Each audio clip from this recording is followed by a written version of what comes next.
Flamengo atravessando o Vasco por Sousa, Pedrão. Que história é essa? Vamos comentar sobre isso. O ultimato é dado por Thiago Almada. Várias outras notícias do Flamengo. Você que tá aí, dá aquela moral de sempre, se inscreva no canal, aciona o sininho da notificação. Deixa o teu likeão, toca meu parceiro, minha parceira. Também comigo, Bruno Negro. Vamos às notícias do Flamengo. Temos muita coisa para conversar, torcedor rubro-negro. O negócio é o seguinte, meus amigos.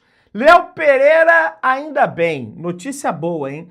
Não teve lesão confirmada após exames, galera. O zagueiro passou por avaliação médica que descartou uma lesão no joelho esquerdo. O defensor apresentou apenas um edema após sentir dores no empate diante da equipe do Internacional. Então não se trata de uma lesão ligamentar, não se trata de uma lesão que esbanje preocupação por parte do Flamengo, da torcida rubro-negra. Léo Pereira, entretanto, não treinou com o restante do elenco nessa sexta-feira e seguirá sendo acompanhado pelo departamento médico. Não é presença garantida para o enfrentamento diante da equipe do Vitória, mas como é só daqui a 10 dias, né, apenas no dia 9, teremos Flamengo e Vitória no estádio do Maracanã. Amanhã já adentraremos o mês de agosto. Existe a possibilidade de contarmos com a presença do Léo Pereira para Libertadores, que aí é no dia 12. Acredito que a gente já vai ter o Léo Pereira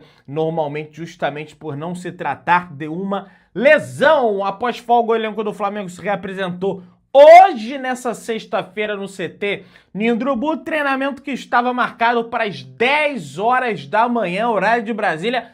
Alô, Leonardo Jardim, pessoal, vamos ter tempo de sobra aí para trabalhar, tá? Vamos trabalhar, vamos fazer acontecer aí, porque tem um compromisso contra o Vitória, mas tem, sobretudo, a Copa Libertadores da América, jogo importantíssimo, e que o Flamengo não pode ratear, hein? De maneira alguma. O Flamengo precisa ganhar do Cruzeiro na Copa Libertadores da América, meus amigos. O futebol mundial perdeu um dos seus maiores jogadores hoje, neste dia 31 de julho, sexta-feira. O Flamengo soltou uma nota. O Clube de Regatas do Flamengo lamenta profundamente o falecimento de Franco Baresi, ícone eterno do Milan e capitão histórico da seleção italiana aos 66 anos de idade, novo, jovem. Zagueiro de exímia categoria, que disputou 3 Copas do Mundo, 82, 90 e 94. Foi campeão em 1982, né? Aquele time da Itália venceu aquele Dream Team, né? Que a seleção brasileira possui, infelizmente. Nossas condolências às famílias, aos amigos, ao Milan e a toda a Itália nesse momento de dor. Publicou o Flamengo, meus amigos. Vamos avançando. Novo Manto 3 será lançado, aliás, foi lançado hoje, meus amigos. A versão de jogador será lançada apenas no dia 14 de agosto. E, gente, eu não achei a camisa tão bonita assim. E para além da camisa não ser tão bonita assim, apesar de ser uma camisa do Flamengo, a camisa é cara pra carilha, meus amigos. Pois é, você tem a versão para torcedor, que custa 450 pau. 450 pau, a versão para torcedor. E eles criaram essa, né? Negócio de versão para torcedor, para depois criar um modelo mais caro, para o cara querer um modelo mais caro. Versão jogador é 800 pila. 800 pau, meu amigo. A versão para jogador, olha isso, cara. 800 pau uma camisa. Versão cropped, que é para mulheres, né? Aquela versão ali. 400 pau, um pedaço de pano. E versão fã, que é a mais furreca de todas, a mais bananada de todas, eles ainda não definiram um valor. Gente, o que eu fico puto é porque essas camisas, elas são feitas com um custo de produção baixíssimo, baixíssimo, tá? Porque eles pagam uma mão de obra muito barata lá no Camboja, na Índia, no Vietnã, sabe? Em outros, Bangladesh, por exemplo. E o custo logístico, né? O custo de produção até chegar a camisa materializada no Brasil não deve chegar a R$100, tá? Por camisa. E eles chegam aqui e vendem por 450 pila, cara. É um completo absurdo. A cada ano que passa, ou a cada 2 anos, eles vão lá e aumentam R$ 50 o preço da camisa. É realmente um completo absurdo essa situação que nós passamos. Absurda a situação que passa também o Flamengo. Nesse momento, vazam novas informações sobre insatisfação por parte dos atletas com o treinador. Alguns jogadores do Flamengo estão insatisfeitos com a maneira como o time tem se apresentado. Há uma autocrítica interna, mas principalmente uma queixa em relação à maneira como o Jardim prepara a equipe, que ele não prepara o Flamengo como um time dominante, um time de posse de bola, um time de marcação-pressão, um time de intensidade. O técnico não tem nenhum problema de relacionamento com o elenco, mas existe uma diferença nas ideias sobre a maneira como a equipe deve se comportar dentro de campo, né? Filosofia de jogo, que diz, né? Tá colidindo do elenco do Flamengo com o treinador. Na visão da diretoria e do Jardim, a falta de um elenco homogêneo em questões físicas e táticas tem sido o maior problema. Pois é, mas esse mesmo elenco, né, nas mãos de um outro treinador do ano passado, cujo nome é Felipe Luiz, era dominante, tinha posse de bola, tinha marcação, pressão. Esse mesmo elenco recebeu reforços, aliás, deve receber mais reforços aí pela frente, como o Thiago Almada, como o Luiz Henrique, entre outros jogadores. E, infelizmente, você vê cada dia que passa a capacidade do Flamengo de dominar as partidas cair. E é essa insatisfação, não de todos, tá? Mas de boa parte do elenco do Flamengo com o Leonardo Jardim. Você tem a satisfação do Lino, por exemplo, né? O Lino já disse em entrevistas, porque o antigo treinador enchia a gente de informações e coisa e tal. Pô, mas é bom, né, cara, que o treinador ele forneça, de fato, informações ali sobre o adversário, o que o adversário, de repente, pode aprontar na partida contra você, aquela coisa toda, e, né, realmente, você não vê isso por parte, pelo menos, né, por parte do Jardim, né, pelo que a gente tá vendo aí. Mas o Lino melhorou bastante. Aliás, ele completou um ano de Flamengo. Ao todo, gol de empate contra o Inter no Beira-Rio. Já viveu altos e baixos e hoje vem sendo o melhor da equipe Saúl. Também faz aniversário de clube nessa sexta, mas a moral vai na contramão do atacante. Pois é, não adianta, cara, você fazer apenas um jogador jogar bem, né? Nesse momento, apenas o Lino tá jogando bem, né? O resto dele, até o Jorginho, que a gente elogiava pra caramba, tá caindo o nível dele. E acho que é muito em função da questão tática da equipe também, né? Mas vamos avançando. Pessoal, vamos comentar aí sobre Luiz Eduardo Batista, o BAP. Durante o pronunciamento no final de semana, ele falou sobre alguns temas interessantes, né? Ele falou que, você traz um grande jogador agora, e se eu não ganhar nada esse ano, o que acontece com o meu caixa ano que vem? É aí que você olha para a base. Eu tenho jogadores para subir. Hoje, a gente olhando para o elenco que a gente acha que tem um gap entre o elenco do Flamengo e o Sub-20 que me força a fazer algumas escolhas de filosofia. Eu tenho que trazer uns jogadores mais caros. Pois é, mas aí você tem que melhorar, né? Você diminuir esse gap, né? Esse vão, né?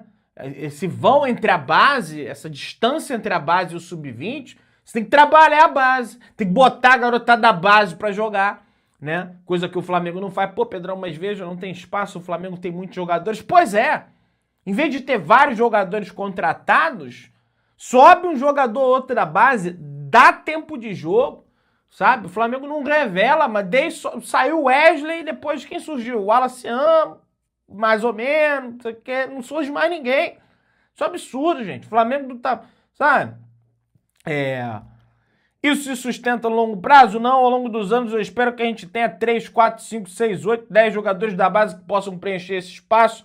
Um clube brasileiro não pode todo ano gastar 60, 70 milhões de euros, tem que vender jogadores da base também.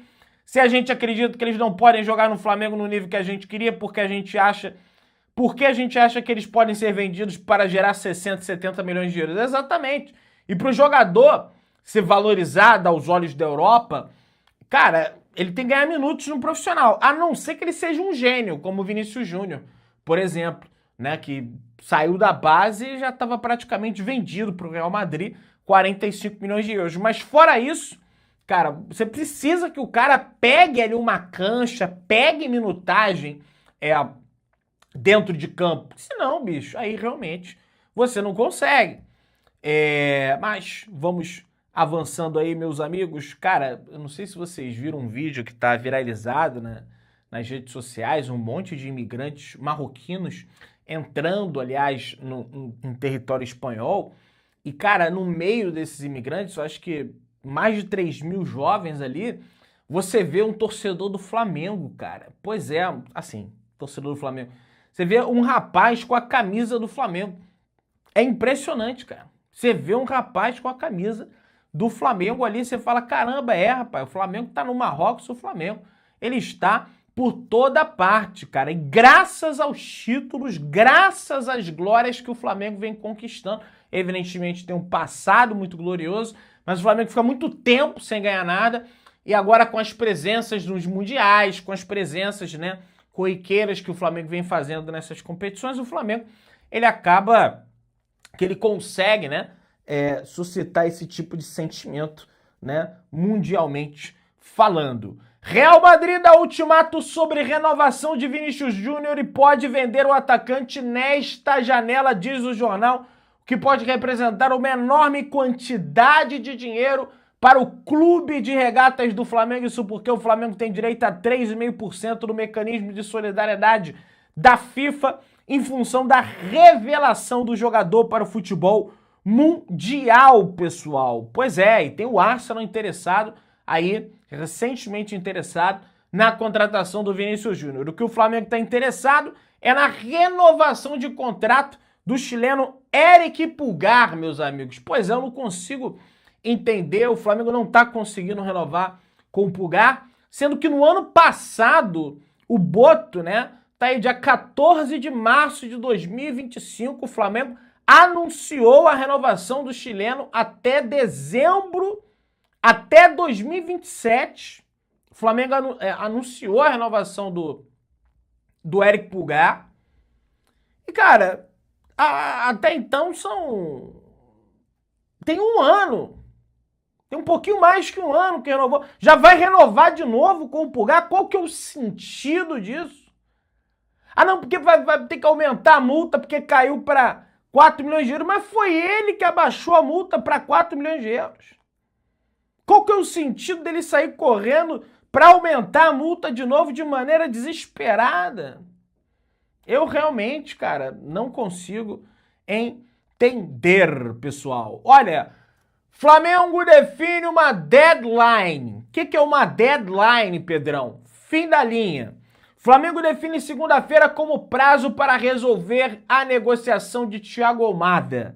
A diretoria do Flamengo estabeleceu a próxima segunda como data limite para concluir as tratativas pelo meia argentino, seja como um desfecho positivo ou então até mesmo com um desfecho negativo. A intenção do clube é encerrar a novela e definir o futuro da negociação até o prazo estipulado. E ainda tem também a questão de que você pode inscrever atletas na Libertadores da América antes da primeira quinzena de agosto, se eu não me engano, até o dia 7 de agosto. Então, evidentemente que você precisa acelerar com isso, você precisa, e aí vai trazer o Luiz Henrique, né? Porque senão você não vai poder escrever atletas para essa fase da Libertadores, para esse duelo diante da equipe do Cruzeiro. E aí, evidentemente, que você tem um fator que prejudica o Flamengo. Para você ver, cara, já tava elogiando o José Boto, eu falei, calma, gente, vamos ver. E outra coisa, trazendo jogador, trazendo Luiz Henrique, trazendo Almada, dirigente não tem que ser elogiado por nada, não. Eles não estão fazendo favor pra gente, não, gente. Eles ganham muito bem para isso. O José Boto ganha muita grana, cara. Ele é um profissional, ele recebe por isso, e dirigente não tem que ter holofote, não tem que ter protagonismo, não. Protagonismo, no máximo, quem tem é o jogador. Aí, beleza, o cara, tá, mas ele ganha também. Tá, mas o cara joga. Ali, dirigente não joga, tá? Dirigente não joga. Flamengo vai se reunir com o representante do Pedro nas próximas horas para discutir uma renovação de contrato com o atacante. O camisa de número 9 tem vínculo com o rubro-negro até o final do ano de 2027. A extensão, porém, não deve ser simples, já que Pedro pretende pedir um reajuste salarial significativo, meus amigos. Pois é, valorizou. Atualmente, o atacante recebe um pouco mais de R$1 milhão por mês, valor aproximadamente é inferior ao que o Samuel Lino recebe, contratado no ano passado junto ao Atlético de Madrid. Além disso, pelo menos 12 jogadores do atual elenco recebem salários superiores ao de Pedro nos bastidores. O presidente BAP também não é um grande entusiasta do atacante, informa Jorge Nicola. Cara, aí só pode realmente tá de brincadeira. O Pedro, ele tem as suas deficiências, por exemplo, sem a bola ele não pressiona, tem jogo que ele tá com preguiça, tem jogo que ele não tá afim, porém, é um dos melhores atacantes que a gente tem no futebol brasileiro, é o melhor, acredito, atacante que nós temos no futebol brasileiro, o melhor finalizador que nós temos no futebol brasileiro, ele tira coelhos da cartola para fazer gols nos adversários, então assim, cara, eu realmente não consigo compreender. Bom é renovar com o Pulgar, né, que tá suspenso quase todo jogo, toma cartão amarelo para Carilha, né? Bom é realmente você renovar o contrato de Eric Pulgar. Mas vamos avançando. Pessoal, o acerto do Vasco com Santiago Sousa depende apenas de um ajuste com o Racing na forma de pagamento.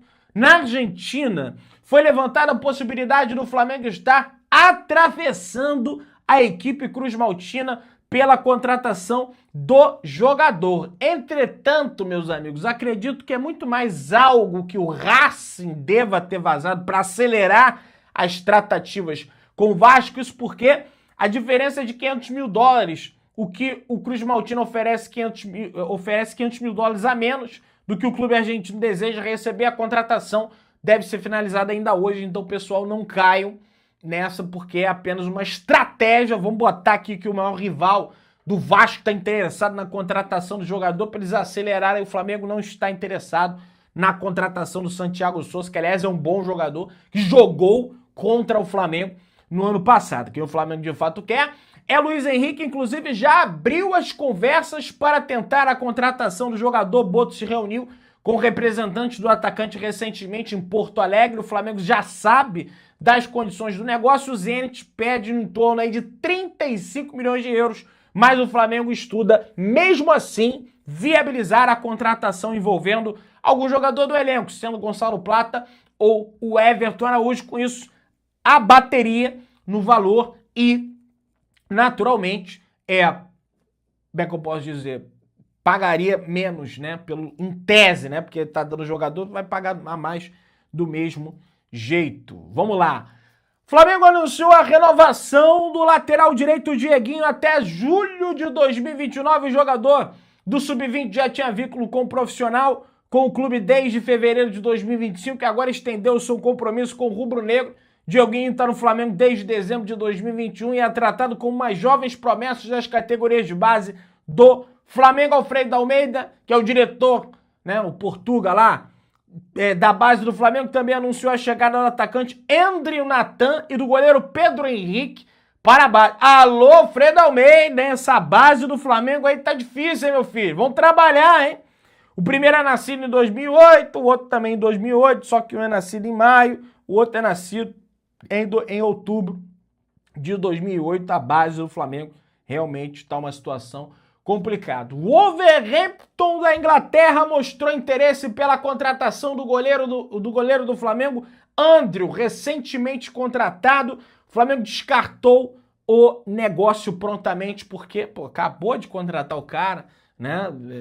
E parece ser um bom goleiro. Realmente não faz sentido você aí descartar, negociar o rapaz. Você que está aí, se inscreva no canal, aciona o sino da notificação, deixa o teu like, tamo juntão, Soluções de Bandeiras.